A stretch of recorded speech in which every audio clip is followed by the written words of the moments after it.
In this video, I'll be helping you with the math topic called dividing rational expressions, and we'll be using this example taken from the OpenStax College Algebra textbook, which also provides these how-to steps that I'll follow, and rewriting the expressions to give myself a bit more room. I can see that the first step in the how-to is to write the first rational expression multiplied by the reciprocal of the second. So the first expression does not change, but the division becomes multiplication, and I can do that by taking the reciprocal of the second fraction, moving that denominator into the numerator, and moving that numerator into the denominator.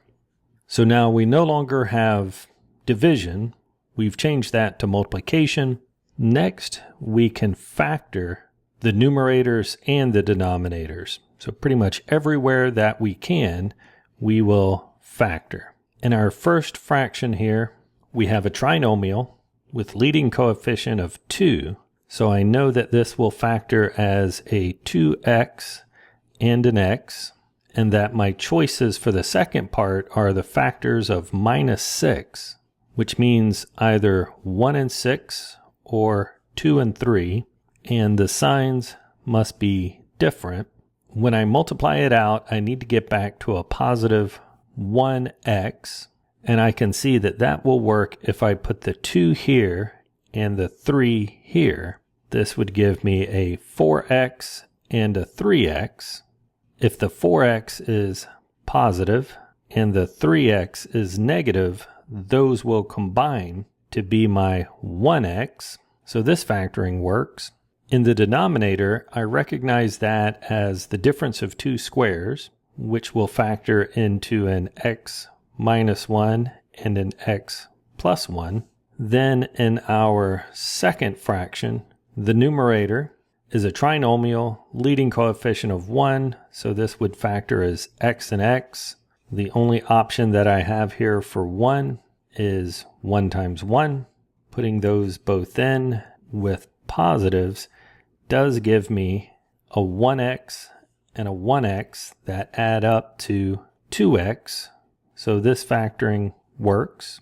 The denominator x squared minus 4 is another difference of two squares, so this will factor into an x minus 2 and an x plus 2. With everything fully factored, our next step is to multiply the numerators and multiply the denominators. Doing that, I can see I have in the numerator a 2x minus 3 times x plus 2 multiplied in the second fraction by x plus 1 and another x plus 1. We've multiplied the numerators, multiplying the denominators. We have x minus 1, x plus 1 from the first fraction. From the second fraction, x minus 2, x plus 2. And that leaves us with the most important step here is to simplify. Now that everything is fully factored, I can look for common factors in the numerator and the denominator.